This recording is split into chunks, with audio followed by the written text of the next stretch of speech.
Hello there, and a very warm welcome to you all for this session on youth and human rights, but with a particular focus on the impact of COVID-19 on sexual health and reproductive rights. So for those of you that couldn't join us yesterday, just to introduce myself to start off, my name is Danielle Kennan. I'm a lecturer and a senior researcher with the UNESCO Child and Family Research Centre, and that's based in the School of Political Science and Sociology in the National University of Ireland, Galway. So I'm coming to you here from the west, from a small city on the west coast of Ireland, and not too challenging in terms of time zones. We're just an hour behind Paris. And I should say from the outset as well that I've been involved with this initiative from early on. You may have seen Professor Pat Dolan, who spoke at earlier sessions during this conference, and I'm a colleague of Professor Pat Dolan, and we originally set up this Youth as Researcher program at a very local level in Ireland a number of years ago, and it's wonderful to see it to have arrived at this point with the backing of UNESCO becoming a global initiative. So that's me, and I'm just going to talk you through. I'll be your moderator for the next hour and a half at the time that we have, and I'm just going to briefly talk you through how this session is going to be run. I mean, this session is really an opportunity, you know, for a dialogue on what's tangibly needed to translate those findings that have emanated from the knowledge session yesterday into actions to really aid global, regional and national recovery post the pandemic. So the session is very much focused on prioritizing recommendations, and importantly recommendations that are actionable and that can be taken forward to the high-level policy meeting later this year or early next year with key policymakers. But first, I'm going to just do a short recap on the session yesterday. Many of you will have seen the briefing document, but just to recap briefly on our session. So I was joined then by one of the youth researchers, Trang Hong Vu, and then also by Joanna Harat, who is a senior specialist within the education division of UNESCO, with a particular specialism around sexual health and reproductive rights and sexual education. And we had a very engaging discussion on the research and on its findings and the relevance of its findings. And the research itself was very well introduced by Trang, and it talked about how the methodology was both a survey conducted with 18 to 34-year-olds across the 5 continents, conducted in 7 different languages, and I think I'm correct in saying there was a response rate of about 371 young people, and it also included interviews with 13 key informants from across 4 different continents, and these were informants who work and advocate directly in the area of sexual health and reproductive rights. And then some of the key recommendations emerging from the research and that we had a good discussion on yesterday was around, importantly, from a policy perspective, around the importance of improving sexual health and sexual right, reproduction and health rights, in terms of improving education in that field across the school curricula. And we also had a very interesting discussion about, you know, this goes beyond schools. We are dealing with a cohort of young people up to the age of 34, 35, how the UN defines youth. So again, about the importance, obviously, of having gender sensitive and rights-based education beyond school also for young people in those older age categories. We also spoke about the recommendation around the need to adapt contingency plans for health emergencies, so that essential services are not impacted if a future crisis similar to the current health crisis was to arise again.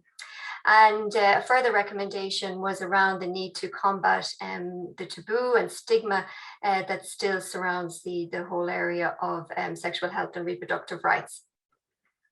Then in the research domain, some key recommendations emerged from the research and were discussed yesterday, including the need to better, trying very well acknowledge the limitations of this research, the need for more research, and particularly the need to better understand the barriers women who that face women who experience or require abortion care. And there was another recommendation around how the need for further research in terms of how youth would prefer to be educated around these issues. And then 3 to 4 key kind of practice recommendations emerged and that were discussed yesterday. And one of these was around the need to facilitate key partnerships among different stakeholders, particularly in the context of the delivery of education in this field and the need for particular partnerships with education institutions and civil society. And then there was a very interesting discussion as well around the recommendation around the need to invest in digital infrastructure and training, and really the need to capitalize on the new and innovations in the delivery of sexual health and reproductive rights services during COVID-19, such as the innovations around telemedicine and how we can invest and diversify in terms of our outreach and our mechanisms to deliver these services going forward into the future. So that's it really in a snapshot, in terms of the key points from the research and the issues that we focused on in the knowledge sharing session. But today we were very fortunate to have 3 excellent panelists here with us, and I'm going to introduce each of you and then ask you to, before we get into discussing the research, just ask you to briefly greet the audience that we have here today. So firstly, on my list here, I have Professor Sivnaf, and I understand you're the director of the Rajiv Gandhi National Institute of Youth Development, an institute of national importance and one that's under the Ministry of Youth Affairs and Sport and government, and under the government of India. So please do say hello to us. Hi, everyone. As my friend said, that I am Professor Shivnath there from Rajiv Gandhi National Institute of Youth Development, and I have been working with children, adolescents, and youth for the last 30 years on various dimensions regarding protection of their rights, their reproductive health, their knowledge and perception about various social issues, health issues, and I have been documenting whatever I'm learning from the field, and I'm able to come out with a number of books, about 10 books on various dimensions of reproductive health, sexual health. And this is a very important event for me to learn something from other young researchers about their experience while they carried out an online study on the same subject, especially during the COVID-19 lockdown phase. So I'll be sharing a few words about Indian scenario where a large number of the adolescents, they live in the rural areas, and a good number of them suffer from malnutrition. Healthcare facilities in the rural belt is extremely poor, and sharing information about reproductive and sexual health through information technology is also a big challenge, because those facilities are not available in rural areas. And during lockdown phase, those services are almost absent for adolescents who requiring maternal health, contraceptive facilities, and other related facilities. So situation was extremely worse, but we need to think of how we could play a very important role in order to make all basic service facilities to the youth from the Asian countries. Thank you. So it will be a wonderful session for me to learn from others. Thank you, everyone. Thank you. Thank you, Professor. And next on our panel, we have Nazneen Damji, I hope I have that correct, and you're a Senior Policy Advisor in Gender, Health and HIV at UN Women, and a reminder that UN Women is the United Nations entity for gender equality and the empowerment of women, and so we'd be delighted for you to say hello to us. Great, thank you so much. And thank you also for inviting me and UN Women to be a part of this very important dialogue. As you mentioned, yes, I'm the policy advisor for UN Women on gender equality, health, and HIV. I've been working on women's empowerment and gender equality for over 20 years. And since UN Women was created, we took on the mantle of making sure we brought the gender dynamics into the discussions around health, and particularly SRHR.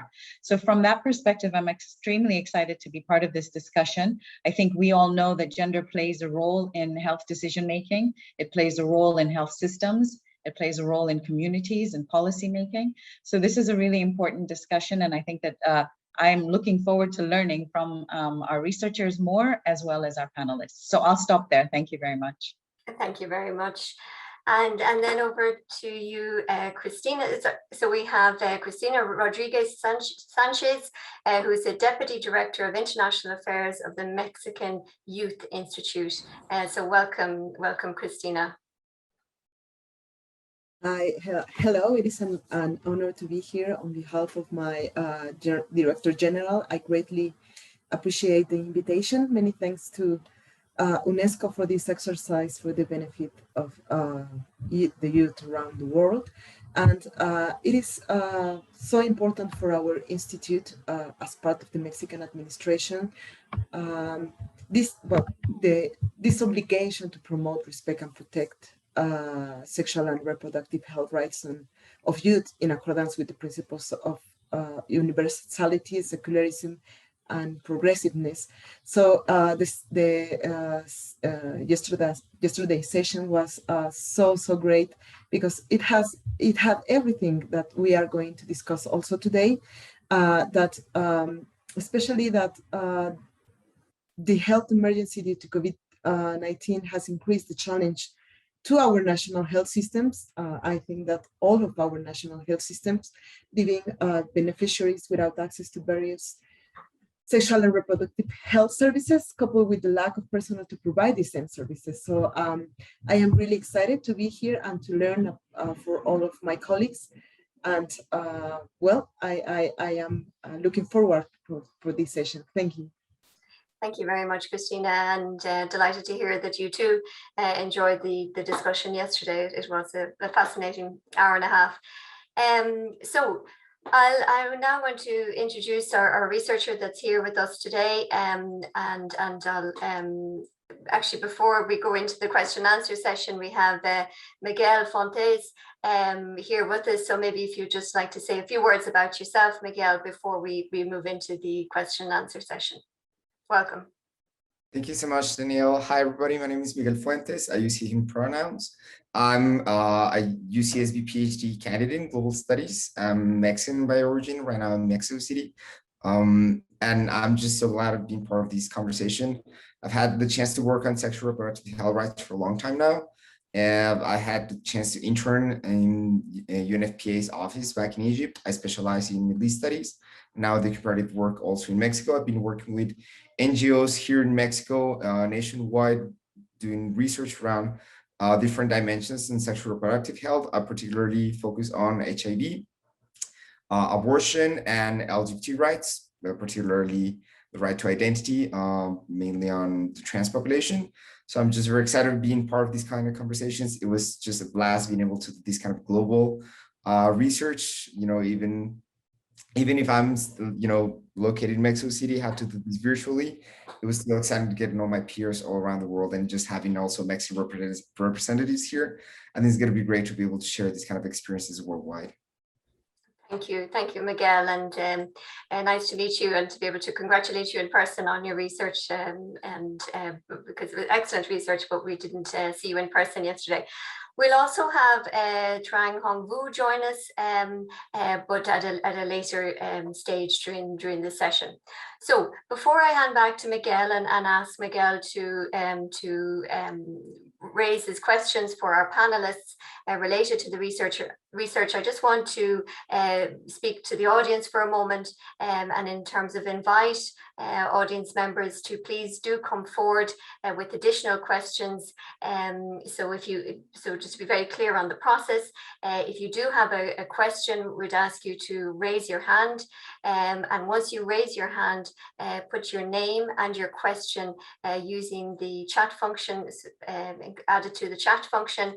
And then at some point during the discussion that I'll call on you to take the floor. If you're comfortable to do so, we'd very much welcome if you would be willing to turn on your video and your camera and your microphone and speak to us directly. But if you're not comfortable doing that, I'm willing to read out your question otherwise. Okay, so over to you then, Michaela, and I invite you onto the floor and to direct questions that you may have to the panel to get the discussion going. And if it's to a particular panel member, please do identify them, or you can open it to all of them. Thank you. Thank you. Would you rather have me say it, or do you want me to write in the chat? Oh, no, please go ahead and talk to us and say the questions, yeah. Oh, great. So we know that around, during the beginning of the pandemic, a lot of protocols were put into place. A lot of guidelines were put into place just to guarantee different services around healthcare provision, particularly the case of Mexico and the Latin American countries in our surveys and in interviews. It seemed that there were guidelines, it seemed that there was an effort by the government to guarantee access, particularly to women's health, trying to prevent clinics, gynecological obstetric clinics from shutting down. However, we found out that the reality was different, right? The access to these services was hindered. There were many obstacles to be able to guarantee even basic, pregnancy checks, all the way to abortion.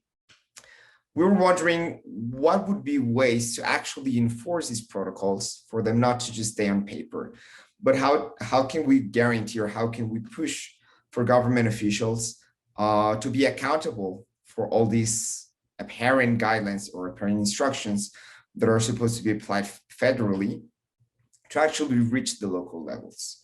And this applies not only to the Mexican case, but we have heard these all for the global South mainly.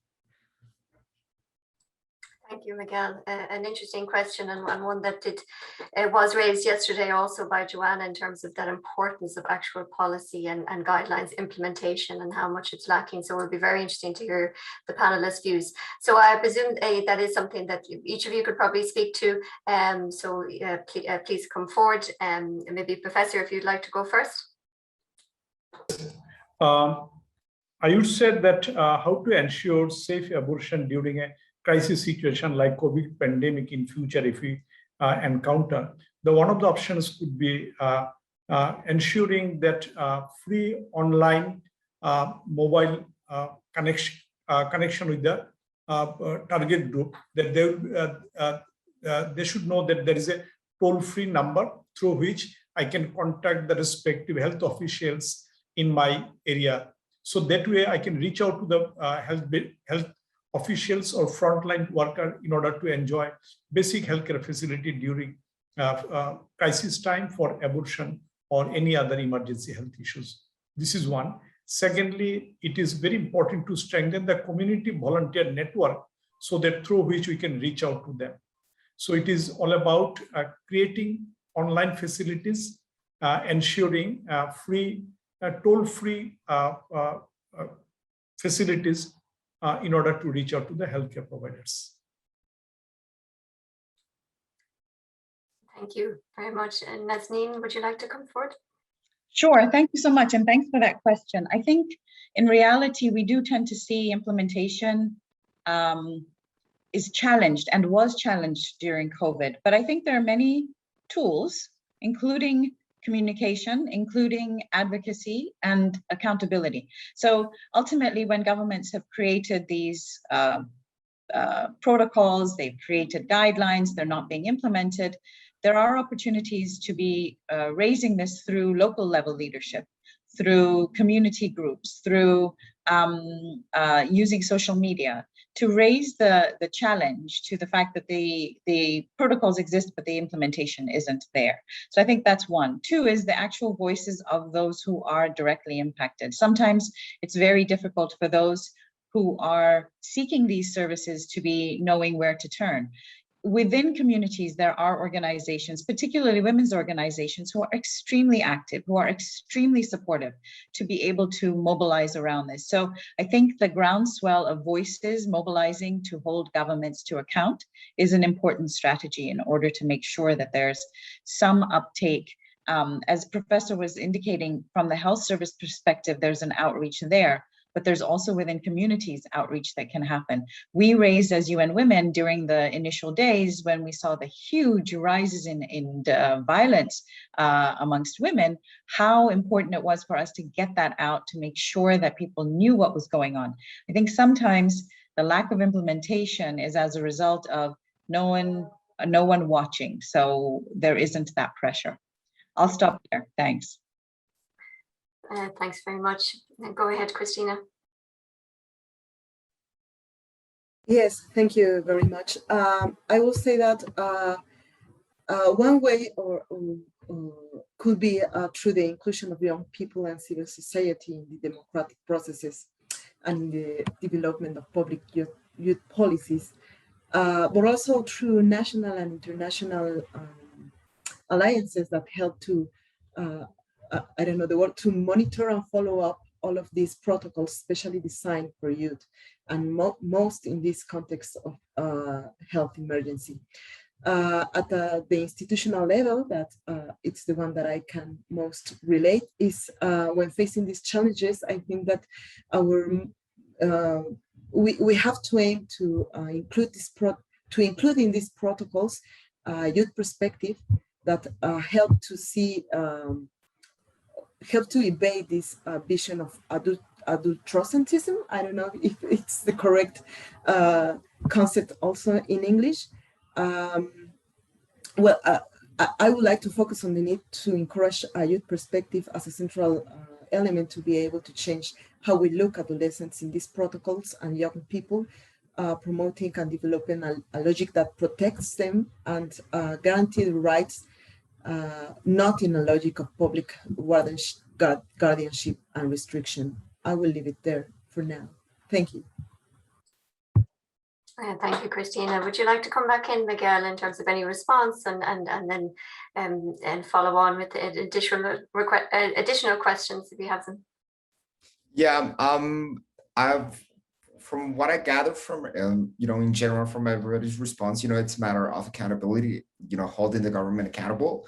And based on my personal experience working with civil society, and based on the interviews that we did, like all around the world, we did interviews with people in Peru, people in Senegal, people in Mexico, people in Bangladesh. And it seems that those networks were put into place, like a case of Peru, they were telling us that they actually had these open lines, these free WhatsApps to give mentorship to women, people who can get pregnant to have safe abortions at home. However, most of them realized that the government was not putting their part on it, right? So the responsibility fell on civil society, and from the responses that I'm hearing, it seems that's what needs to be strengthened. But I think that still doesn't solve how do we keep the government accountable for something they have committed to. How can we go beyond, of course, recognizing and celebrating the amazing work civil society did and community networks did, but how do we guarantee that government services that were supposed to be put into place are actually implemented, right? Again, speaking from mostly the qualitative part of this, a lot of these, a lot of civil society representatives were trying to dialogue with the government. They were invited to roundtables. They were invited to the conversations and how to implement these services. However, the services never arrived. So how can we push for these recommendations to actually translate into better ways to implement it by the government, by the public health servants? At the end of the day, unfortunately, the economic crisis hit very, very abruptly the civil society organizations that depend a lot on, again, public funding, from government funding, from international funding. United Nations had a huge toll on being able to support a lot of collectives, a lot of networks. So it was hard for them even to support NGOs. Government funding, fellowships were shut down because, the economic crisis around the world didn't allow for spending that much in civil society. So at the end of the day, the governments were still responsible for providing healthcare, you know, a holistic view of healthcare. And I'm still feeling there's not enough. Well, we don't have enough steps to make the government accountable. And I would like to hear from your own experience, you know, even stemming from civil, how can the youth, or how can civil society, or how external partners or youth within the government push for the actual implementation, and as Cristina was saying, you know, for the monitoring and evaluation to translate into improvement.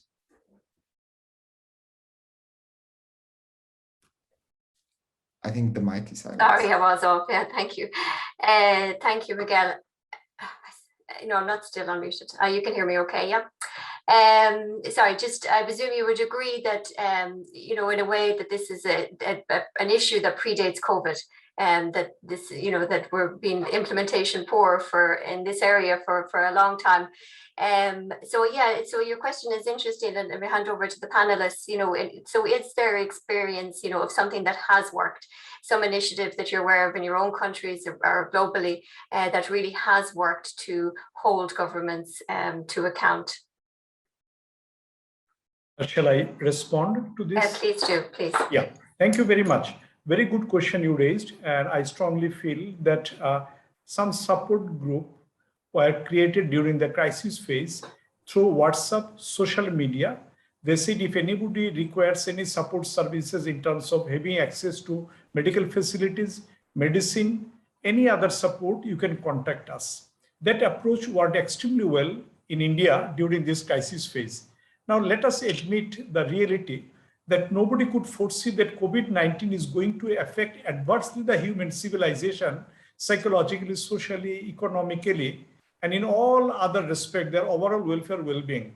That is why I think that we are not prepared to face these sort of challenges, but we learned a lot from this 19 months COVID lockdown phase. And I think now every nation is well prepared now to face similar situation in future. And the number of initiatives in India under the Ministry of Youth Affairs and Sports, there is a NSS volunteers, National Social Service Volunteers, National Youth Organizations. There are few lakhs volunteers during the COVID period.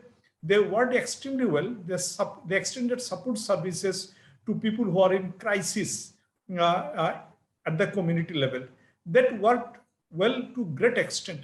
And from that experience, now the ministry is trying to create a trained group of people in order to face this sort of a crisis situation, that is empowering youth with knowledge and information how to intervene, as well as come forward to support people who are in need of support and care services.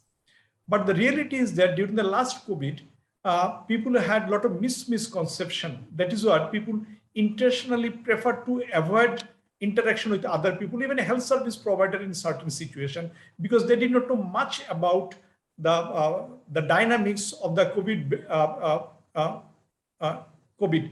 And that is why people are a little bit scared. Now we are a little bit aware of that these are the preventive measures, supportive facilities are available. Now situation is slightly better.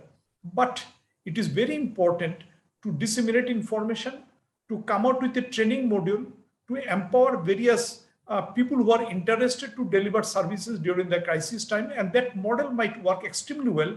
For future, we need to remain prepared with a proper preparation that is called disaster preparedness, empowering youth with knowledge and information, how to respond during the crisis situation. Thank you. And thank you very much. And over to the other panelists.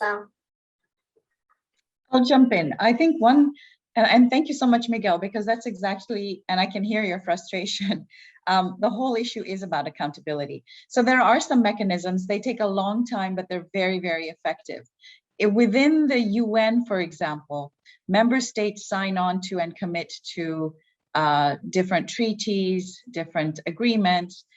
Those are the kinds of documents that then need to be used to hold governments to account for the commitments that they have made to a variety of things. We have special rapporteurs. This is a treaty mechanism that allows for some kind of reflection on how countries are doing in terms of different areas. So there's a special rapporteur on the right to health. They do a report. Where can we take the kind of documentation that you did through your surveys and similar ones and enhance some of that and raise this issue within the confines of the discussions that will happen around those reports that the special rapporteur will put together. This allows for an avenue for this accountability to happen. So we are needing to make sure that member states who come to the UN, who agree to certain commitments, are meeting those commitments. And that includes even in a case of crisis. So like Professor was sharing with us, we've all learned a lot from having dealt with COVID. We're all still learning. But how then can we take the kind of documentation and evidence that you're pulling together and feed it into avenues where there are these accountability mechanisms built in? I'll give you an example. A long time ago, when we first had the very first special session on HIV in the UN, it was way back in 2001, we actually worked with a group of youth advocates, brought them into New York. We did a training and we ensured that a few of them sat on the delegations of the government who had come in for this meeting. So there are opportunities where you need to make sure that we are thinking about where the space is, but where's the evidence and where are the opportunities? And I think it sounds like it's a long drawn out affair for trying to ensure that services are delivered, but it's another opportunity to make sure that that whole cycle of accountability is met. I'll stop, thanks. Well, thank you, very interesting. And go ahead, Christina.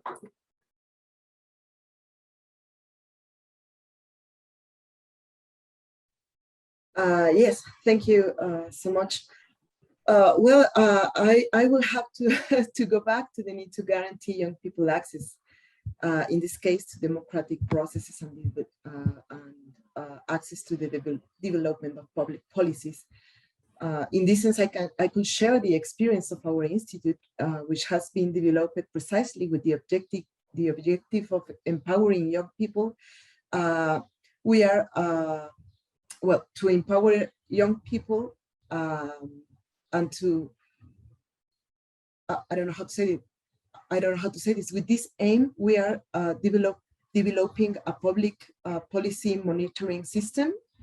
I don't know if I said it right, as well as a catalog of intervention within the public administration that follow up what is being done by and for the youth in this case. And in this way, we can, as our institute can have and develop tools to know how much we have advanced and what are the main challenges in terms of everything, sexual health and reproductive rights, education, nutrition, everything. So this is, of course, very challenging for us as government, but we think that also through the international national alliances with civil society, but also with international organisms, and to honoring our I don't know how to say this, our compromises, I don't know how to say it, compromisos. Commitments. Our commitments, thank you.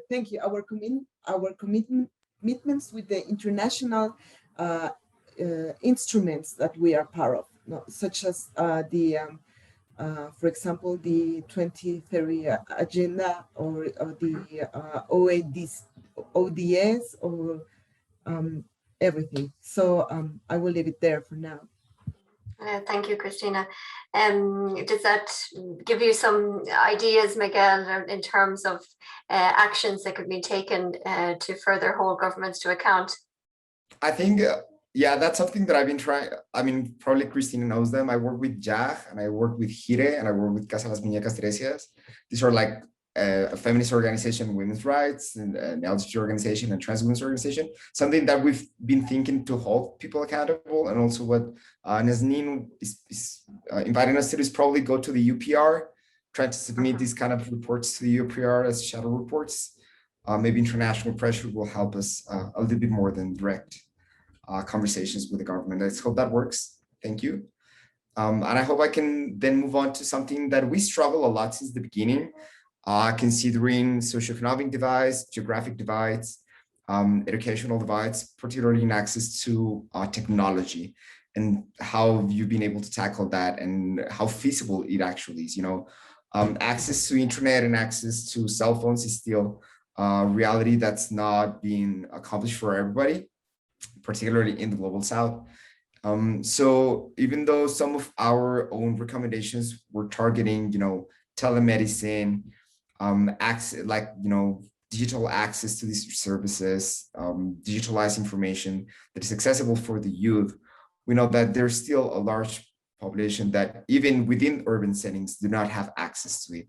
So how feasible would it be pushing towards telemedicine, pushing towards digital campaigning, digital trainings, as the one Professor Sibnat was suggesting, in terms of providing that information that may not be easily accessible if it wasn't because of the internet. Yeah, thank you. Very interesting. So over to the panel with that, please.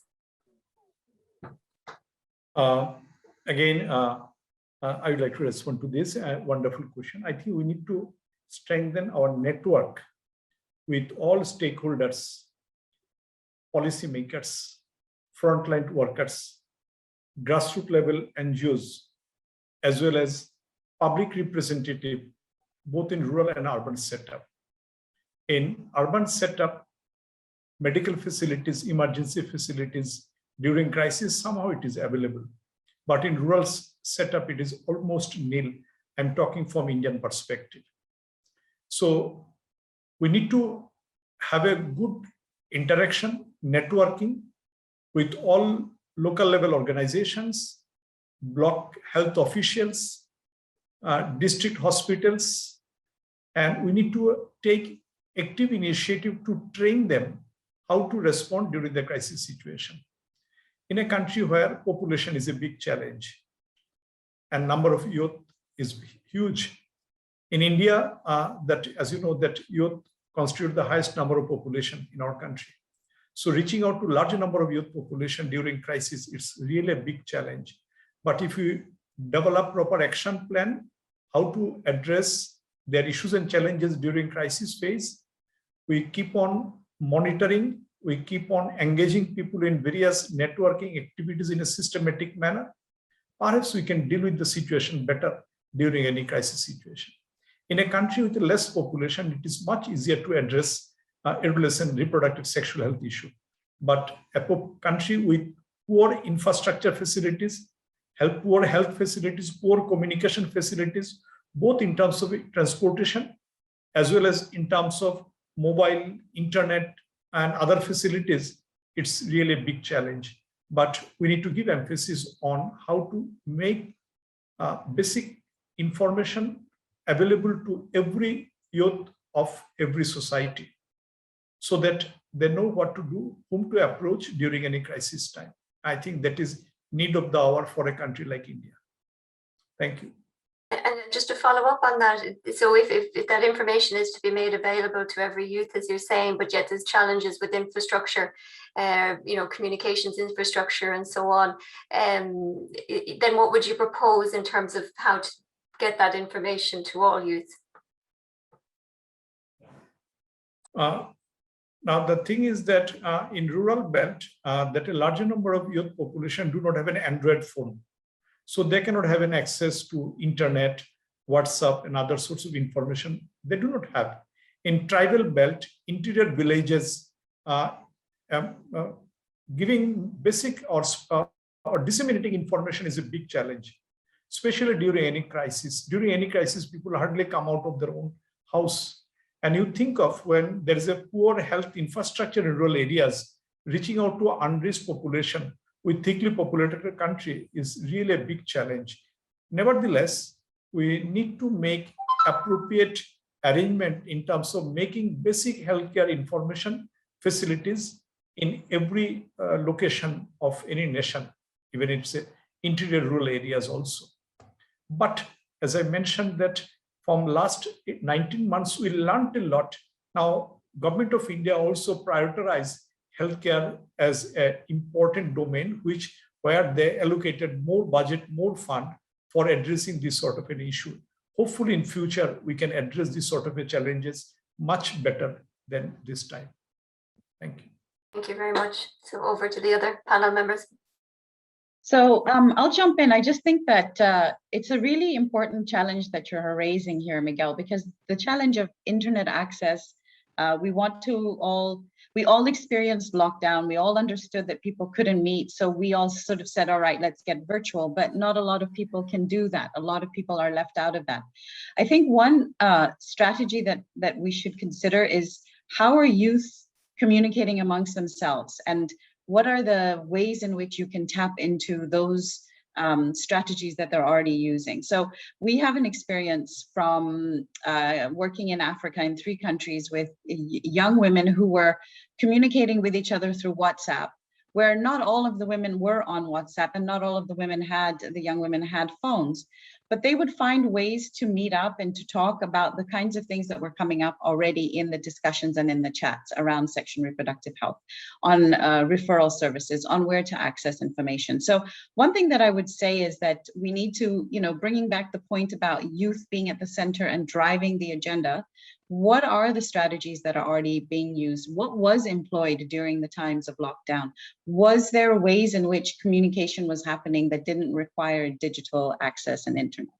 The other thing is that in a lot of spaces, there's still opportunities to use SMS texting, may not be smartphones, but there's still ways in which you can use technology where more people have access to SMS and to text messaging. So what are the ways in which some of the information can be relayed through those avenues as well? And then finally, I think documenting and getting the evidence right about really who has access and who's being left behind.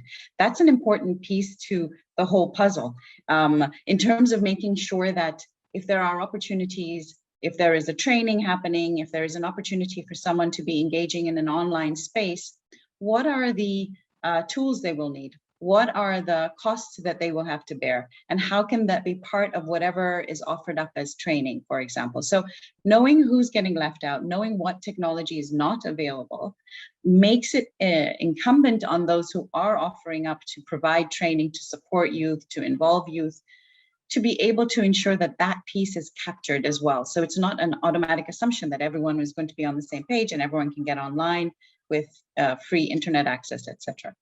So those are some of the thoughts that are just immediately bubbling up in my head. Thank you. Thank you. And over to you, Christina. Yes, thank you. So, well, I think that first of all, we must not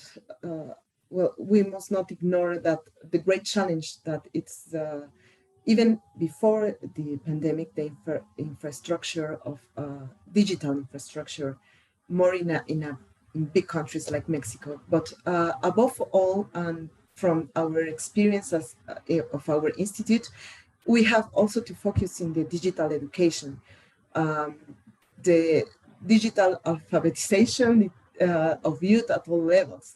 So since before the pandemic of the health emergency, our institute are promoting actions to move unreactive youth from their homes through technology and digital platforms. We have a component that is called Home Skills Laboratory. I think it could be translated to that. Home Skills Laboratory project that in partnership with Microsoft points out the importance of alliances. So because Microsoft provide not also methodological and technical resources to give young people access to information technology, but also the tools, the material tools in order to support their education and productivity in this arena. So I think that from our experience, we could share that regarding the question of the very good question of Miguel. This is one way that we could face this challenge of access, technological access, of digital access in all at all levels. Thank you. Thank you, Christina. Very interesting. Miguel, would you like to come back in there in response to what you've heard? I think it's very useful. I find very useful, particularly these kind of joint projects with technology giants like Microsoft. I think that's something I'll tap into later with Christina, just to get the name of the laboratory in Spanish, to try to build those alliances. And yeah, definitely we saw WhatsApp working very well. Like most of the cases, you know, people were just reaching each other through WhatsApp. We saw that being the best option. Is that something that emerged from the research, Miguel? Sorry, just to jump in there. Oh, no worries. It emerged with the Peruvian case. I think we included that in the larger report, you know, that they were getting around 100 messages on how to, you know, perform safe abortions. And during the pandemic, that rose up to 500 messages a day. So now I think it's just a matter of managing, you know, how do you manage all that new inflow through these like more informing channels. Something that did happen in other places where WhatsApps were beaten, especially some Asian and African countries, people will use other social media outlets. But at the end of the day, I think that will be a very good way to try to channel our recommendations, right? Like not only when we're thinking about the digitalization of this access, trying to think about the social media, maybe, and yeah, like I'm trying to imagine how does the digital infrastructure looks like? Should it look like computers, hardware, or should it be something more portable, like cell phones, these kind of other ways of networking? And as Nazneen was rightly mentioning, you know, there's other ways beyond the smartphones. Like we ran at Jack Mexico, this LGBT organization, we ran a nationwide survey on the impact of COVID on LGBT people in Mexico, and to reach indigenous trans women in the Mayan areas in the South, we actually had to do like phone calls. They wouldn't even let us in. There was a hurricane as well, so it was like a huge problem. But something we'd noticed, you know, phone calls sometimes could work.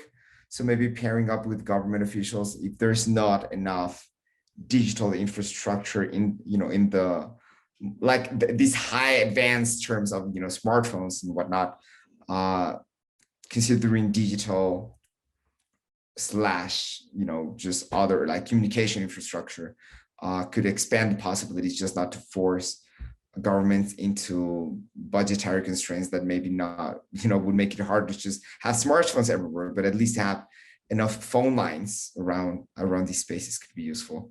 In terms of, well, part of that practice on investing in digital infrastructure was also trying to touch some points that Professor Sipnat was mentioning in terms of training the youth. Something that while I was working with UNFPA back in Egypt, and before that, while I was working with, I actually volunteer for a conference at UNESCO in Paris 2017 to fight bullying in educational setting. I learned about the YAR program. I don't know if everybody around here knows about the YAR program. It's this peer-to-peer program on sexual reproductive health, right? So I was wondering to what extent should peer-to-peer knowledge sharing be the focal, or should be the center of the way we advance sexual reproductive health rights and access for youth, rather than leaving it to the government or leaving it to this adult-centric position coming from institutions, in a way that I think the peer-to-peer model seems to be more horizontal, where it's for, designed, and by the youth, versus inviting the youth to the adults' tables or the adults' conversations, if that makes any kind of sense. Like, which model seems to have more advantages, particularly in these kind of crisis settings? Yeah, thanks, Miguel. So if anyone from the panel has experience around more peer-to-peer models, please do come in. Yes, I would like to say that peer-to-peer model is, in normal circumstances, it works extremely well. When people are able to interact, mix up with others, they come closer to each other. But in a situation like COVID, where social distancing, school, college, everything is shut down, how a peer can meet another peer member. So here we need to think of taking advantage of information technology using mobile, WhatsApp for dissemination information. But another model in India worked very well, that youth club.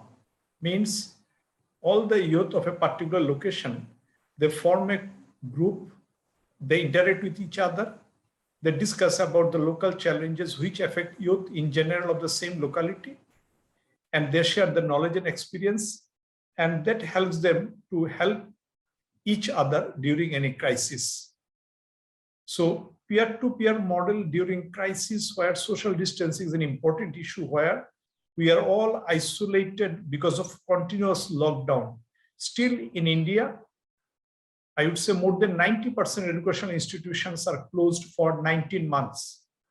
So how to apply the peer-to-peer knowledge sharing approach in this situation, where the school, college are open, students are going to the school, college, they will have an opportunity to share their experience, disseminate knowledge among others. But that the same model may not work in other countries where situation is worse, perhaps. Thank you. Thank you. I just want to pick up on that point. I think it's really important to value peer-to-peer learning. It's an important strategy, but also acknowledging that there are dynamics there. And I think when we talk about sexual and reproductive health and rights, we have to also understand that different youth have different perspectives. Some youth are getting left behind because they're not necessarily looped in or connected. So when we think about these, I think they're extremely valuable. Peer-to-peer learning is an incredibly important strategy, challenged definitely in cases of crisis, and like we discussed about COVID. But I think also thinking about how can they be more inclusive. How do you make sure that people who are in rural areas, people who are gender diverse, people who are living with HIV, people who are not necessarily sitting within the norm and the mainstream but are marginalized, how do you reach them through these peer-to-peer learning opportunities? I think it's really important that that be considered part, when you think about it, that it needs to be designed with a way of understanding the politics of inclusion and exclusion. And I think if that is done, that is an extremely valuable approach. At the same time, I think it's also important to think about, when it comes to SRHR in particular for youth and adolescents, what are parents and guardians doing? Are there opportunities to have peer-to-peer learning amongst parents? So you've got, we've seen that in some work in Africa with adolescent girls, for example, in HIV prevention, that bringing parents together and guardians together is also a really unique strategy with youth designed approaches, so that you're able to make sure that you're breaking through some walls using these strategies and using these approaches. And learning across different groups is also an important strategy and way to ensure that SRHR, which is really difficult sometimes, especially when there's adolescents involved, to gain access to those services, but to gain permission to access services, is really critical that you're working this through the different channels with peers connecting across different groupings. I'll stop there. Thanks. Thank you. Yeah, I would like to respond if I'm allowed. In the context of marginalized youth population, this is a very important issue you brought in the discussion. So we need to develop a number of modules looking at the social background of the youth population. Single module will not work for youth in general of any country. Secondly, I have been working with children, disadvantaged children, children who are living on the street, children who are working as a child labor, their number is large across the world, children who are trafficked, children who are engaged in commercial sex trade. They are the most vulnerable, most marginalized community.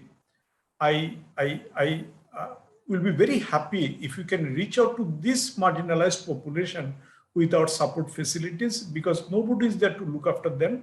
Nobody is there to advise and guide them how to, whether they shall run commercial sex trade during this COVID lockdown phase, whether they know whether that they should maintain a social distance, they should not come closer. But on the other hand, reality is that for their survival, they need to entertain a client. So the challenges are multifold, especially for marginalized population. Even if you talk of the children, youth living in the slum areas, in Bombay, we have a larger, big number of big slum in a small hut, and number of family members live together. How to ensure social distancing during the COVID time? When an adolescent girl conceives a child, will ensure that she is safe away from other members who are involved in risk behavior knowingly or unknowingly during the lockdown phase. So these are very critical issues, very difficult to address in one word or developing a single model. So we need to have multiple model to fit, which will fit in different typical situation, looking at the background characteristics of youth population. Thank you. Thank you. And I have a related question from the audience, but did you want to jump in there, Christina? Yes, of course. Thank you. Well, in this particular question, I will have to refer again to the importance of the youth perspective that, in our case, has been developed by our institute precisely to empower youth about their rights, and in that way they can understand and democratize them on their own spheres and on their own spheres. So I think that this is key to sexual health and rights, because finally this is a very private sphere that implies that if you do not give, as government, if you do not promote and give adolescents and young people the agency capacity, in some way we are hindering their exercise of sexuality, especially in youth under 18 years of age. And another element is that it's the issue of the adultocentrism and machismo combined, and that is why it is also so important to work on the youth perspective, because finally it also talks about the gender perspective. So I will leave it there. Thank you, Christina. So there was a member of the audience, Fernanda, has asked a very similar question. So perhaps, Fernanda, from what you've heard, this has been answered, but if you would like to take the floor and ask any follow-on questions or seek clarification or anything on anything, then please do. So you were also interested around, whether the panel thought it was feasible for youth to fill some gaps in sexual and reproductive health services through peer-to-peer learning and support. And your question came in just before Miguel asked his, and related to that, how governments could support this. So please, if you'd like to add to that or seek any clarification from the responses that you've heard, please do take the floor now. And I see you there, Fernanda. Thank you. Yes, my first question would be about the peer-to-peer learning and support, and I thought it was very interesting inputs. Right now, the issue of machismo and all this, I think it's something that has really to be explored when you are talking about sexual rights.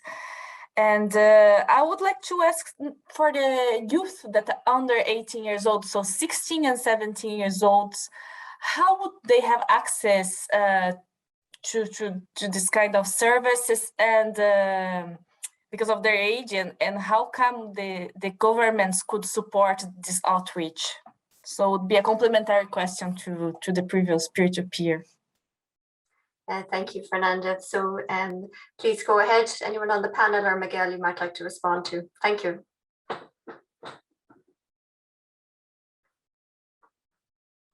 Sorry, I didn't hear the last part. So how the governments could support the outreach for the service for the people that are under 18, 16 and 17 years old. Oh. Would you like me to answer that question? Well, I think if you have anything to add in terms of your research findings, that would be very interesting for us all. But if it wasn't something that came up in the research, we'll hand over to the panel. Well, what came over was particular for, we couldn't interview people that were below certain age, so below 18 in the survey. However, it did come up in the interviews. The way they will access these kind of services was mostly in a clandestine way in some settings. Some good practices or best practices that we could be able to share was experienced in the United Kingdom, where there's this thing called the Corner, which are like, these are services provided by this organization that is partnered up with the public education system. So what they do is particularly working in settings, I don't know, for example, Catholic or private schools that have more restricted views to sexual reproductive health services, is they offer this space called the Corner in middle schools and in high schools, where they will have any kind of services, you know, like career advice, I don't know, access to library cards, any kind of other medical services, and they include sexual reproductive health rights services.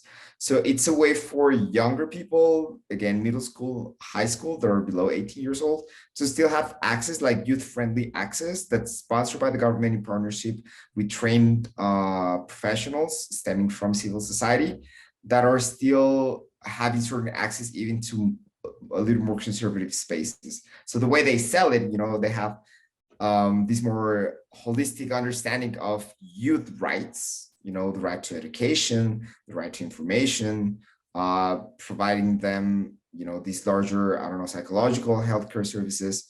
And in there, they insert, you know, access to condoms, access to pregnancy tests, how to do an appointment for a gynecologic obstetric clinic, how to make an appointment for family planning meeting or family planning services. So it will be a way that worked in that kind of scenario. In other spaces, unfortunately, due to unrecognition by government officials of, you know, sexual reproductive health of youth, including adolescents, it basically fell in the hands of civil society. You know, they will have programs like youth-led groups for young people from 16 up to 29 years old, in terms of education, in terms of psychological support. And a lot of people will just approach directly NGOs regardless of their age. And NGOs wouldn't record necessarily the specific age, but rather age brackets. So if there were minors, they will just bracket it between 15 and 18 years old as a way to just provide statistics, but without putting too much pressure on youth accessing those services that may feel stigmatized for being so young and needing, I don't know, emergency abortion pills, or being so young and needing, I don't know, STI testing. But again, it was, you know, the most accessible were in, you know, in Europe. The least accessible were in the global South, but there were ways around it at the end of the day. Thank you, Miguel. Did anyone else, Professor, go ahead, yeah.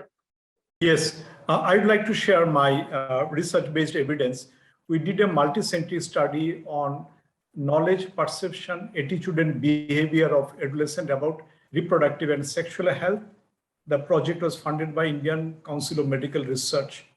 What we learned from the project is that in India, there is a social stigma. At the family level, parents hardly discuss about behavioral change, physiological changes during the transition phase from childhood to adolescent phase. But during that time, they become more curious.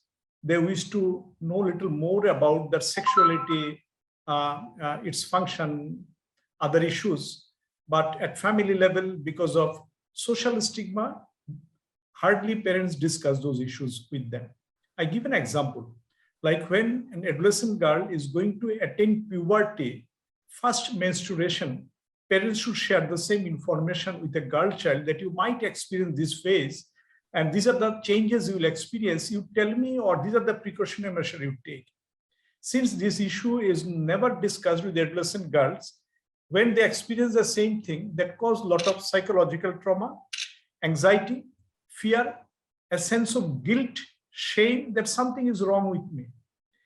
We do not have any evidence how children respond, especially a girl child, when they first experience menstruation, because it's a very sensitive issue to investigate. We don't have any evidence, but very important issue because it causes a lot of anxiety, feeling of shame. It affects their personality. Finally, they're compelled, or they experience very shameful situation in the school situation, in other circumstances when they experience the same thing. So that create a psychological barrier for adolescent girls to come forward. At the school level, biological teacher also do not want to discuss much about reproductive health although it is a part of the curricula at class 8-9 level. Had teacher been very open to discuss about the functions of reproductive health while teaching the subject, a child could get a good information, and that could be very much beneficial for them to face the reality in terms of physiological, psychological changes. There also, when this issue comes, teachers say, okay, you studied this chapter at home. So where an adolescent boy or girl will go to get the answer of their queries regarding the changes they're experiencing, neither within the family nor in the school. So in some cases, they mostly depend on internet, unreliable source of information. Or sometimes they get the information from the peer group. Even the peer group also, they feel hesitant to share and discuss this issue, that this has happened to me. And because of lack of knowledge and understanding about the issue, sometimes they become a victim of circumstances. Some of them wish to experiment because it's a normal natural phenomena because of physiological changes. And nowadays, because of easy access to internet, during this phase, transition phase, they become more curious. They see this adult scene and this sort of information. They try to experiment the same thing that cause pregnancy among a large number of young girls in our country, I think across the society.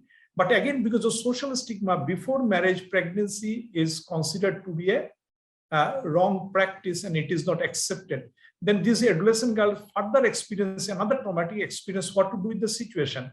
Then rejection by the parents, rejection by the society. And finally, they'll end up in serious trouble. It affects whole life of adolescent girls in some society. That is why I strongly feel that at the school level, as teachers should be very proactive in order to discuss those issues in a simple word. Parents also should be sensitized to discuss all those natural phenomena with their child as a friend. Then adolescent boys and girls will not land up in any risky behavior.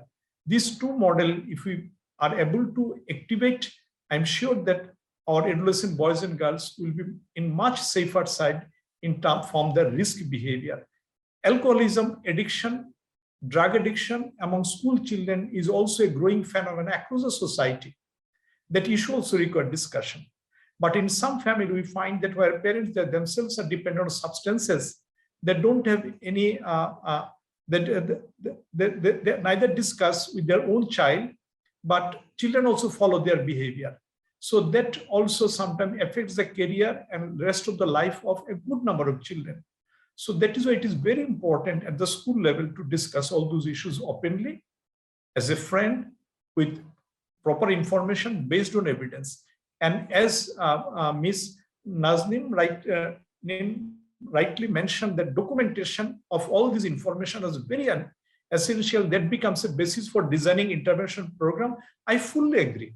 But during a COVID time, it is very difficult to reach out to unreached population to generate evidence what problem they faced, what they thought of, what happened to their mental health, anxiety, depression, and where they finally what was their response to those situations to come out of the crisis.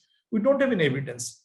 I would like to say during this entire 19 months, I carried out a number of studies on youth in general, school students, university students, to understand their psychological stress and how they did cope with the situation. We found from our study that more than 60% students, school students, college students, university students experience tremendous stress because of social isolation, because of lack of communication with peer group members. But the students and children with a high resilience and hope, a sense of hope, could better adjust to the situation. So resilience helped them to overcome the crisis situation. But the children with low resilience, poor resilience capacity became a victim of depression and anxiety. Thank you, everyone. Thank you. Thank you, Professor. And Christina, you wanted to come in there as well. Yes, thank you very much. This is a very interesting question. I would like to share that, for example, and I'm sure Miguel knows this, or it's familiar with this, that in Mexico, the youth policies covers persons from between 12 and 29 years of age. This gives us like, what this aims to point and recognize that throughout this period, their needs of the youth change and get deeper, affecting their exercise of rights and their full development of their biographical journey. So from this approach, it is possible to recognize, for example, that between the ages of 12 and 17, government actions have to be aimed to guarantee that the access to quality health and education of young people, since it's common for key events to happen in this age range, such as the beginning of sexual life, the occurrence of adolescents' pregnancies, psychological issues, as Professor was saying, related to these two events.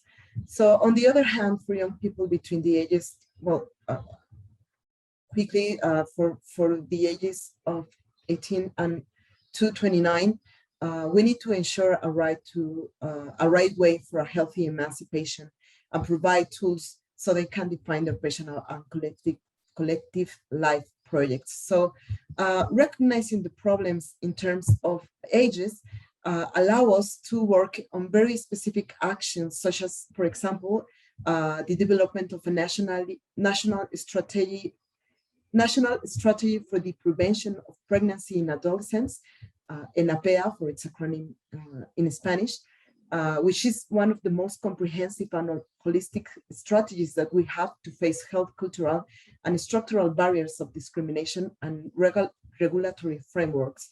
So the central element of this is to guarantee that young people from 12 to 18, to under 18, have the right to full development in order to reduce pregnancy.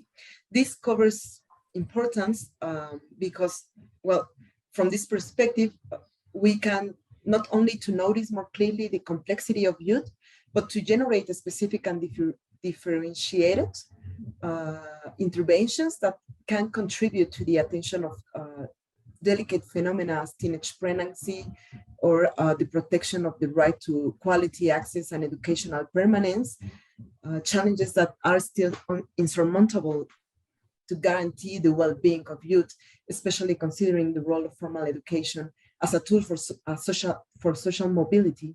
So also to accessibility to the formal market, and in these terms, a comprehensive sexual and health programs that can provide and guarantee the rights of young people here in Mexico. Thank you.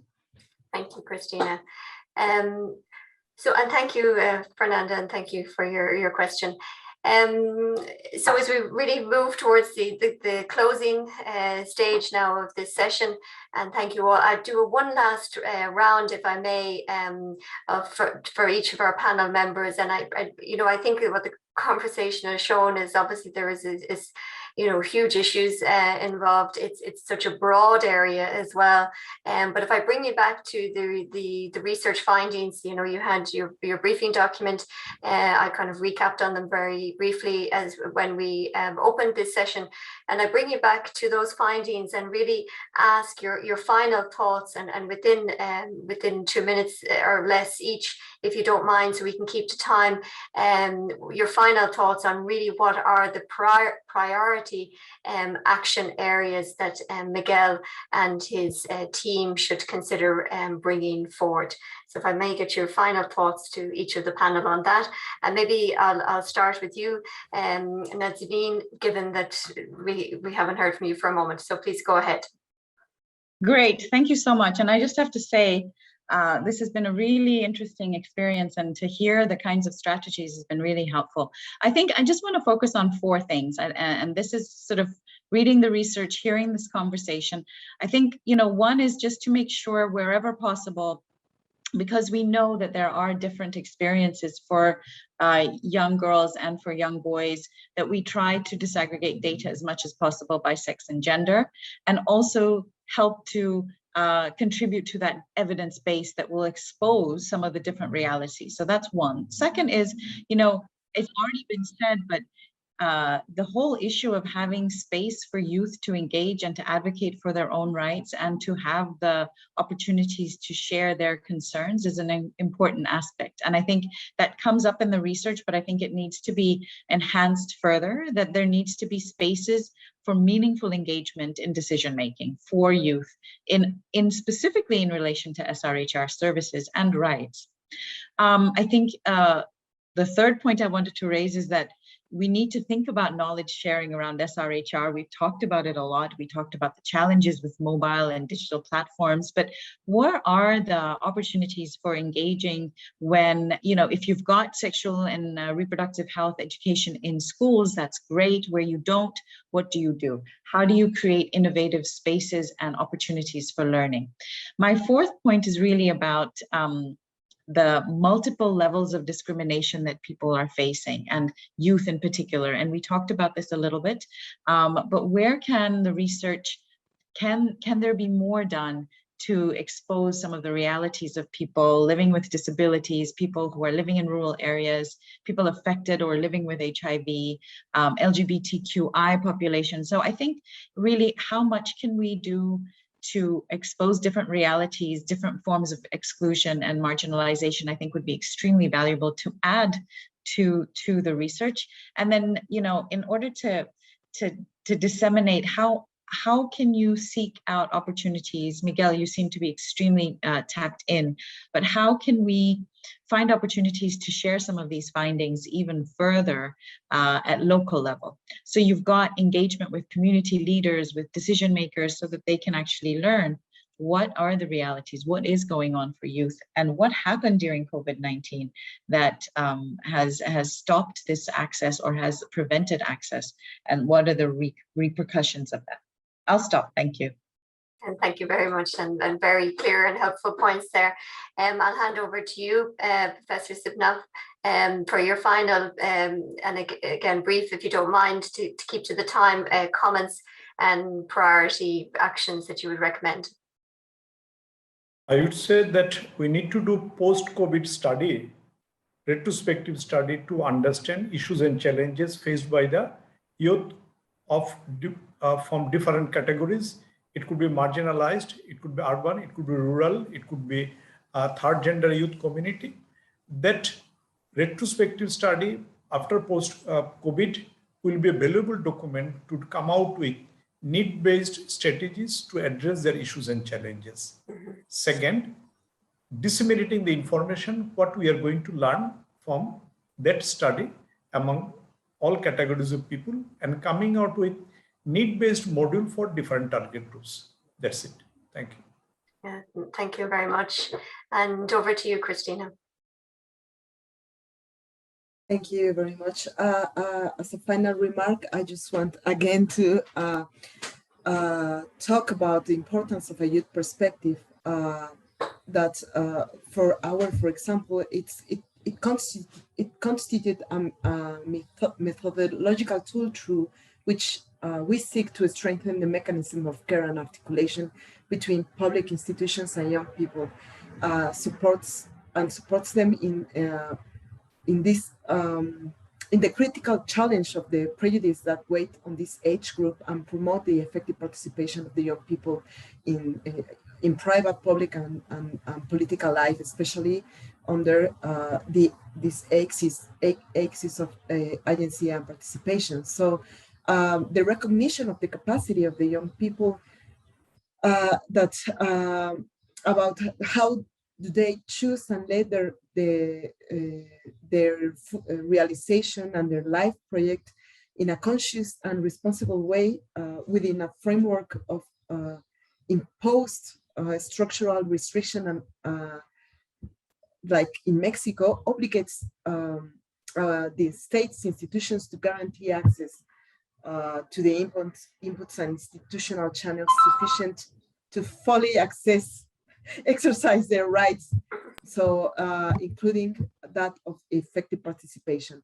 And also, I like to point out the importance of alliances with civil society, to international organization, national organizations, and also the importance of empowering and include the young people in this in the participation of evaluation and implementation of public policies that impact them, such as those related to health and reproductive, sexual and reproductive rights. So I will leave it there. Thank you so much for the opportunity, and it was an honor. Thank you very much. Thank you, Christina. Thank you very much. And finally, just in our closing couple of minutes, just back to you, Miguel, if you'd have any final comments that you'd like to make just before we close. Well, I think we need to keep this kind of diagnosis and this kind of research going. You know, information is power, and empowering the youth should be at the center of any kind of project like this. Empowering us with information, empowering us with the tools to gather this information, and empowering us with these kind of conversations to put them into practice. I think at the end of the day, building these kind of networks is just the best way to center our perspective, center our participation, and center our passion around topics that affect us in the daily basis. Is the best path to go through, right? Of course, there's always going to be obstacles in the way we're able to access information, the way we're able to produce this kind of research. But if we continue partnering this way and be able to advocate on your side and our side to voice our own concerns, I think we can get to a better ending on this very long crisis that let's hope starts starts a new era of sexual reproductive health rights for us. Thank you, Miguel, and thank you for representing your team here today. I think each of the team will very much enjoy the dialogue that has taken place and take a lot from it. So thank you, Miguel. But to sincerely thank each of you as panelists, it was a privilege to be able to moderate a conversation that was so interesting and among such experts, and also moderate a conversation that's really taking place across the globe. We're all in very different locations, so it's been a privilege, and I thank each of you for your participation. I think the youth involved in this conference and Miguel and his team members will certainly take a lot from your insights and your expertise. So with that, we'll end this session. Miguel and others who are attending will head over to the final plenary, the closing of this conference. But thank you very much, everyone, and we'll finish there. Okay, bye-bye. Thank you, everyone. Bye. Thank you.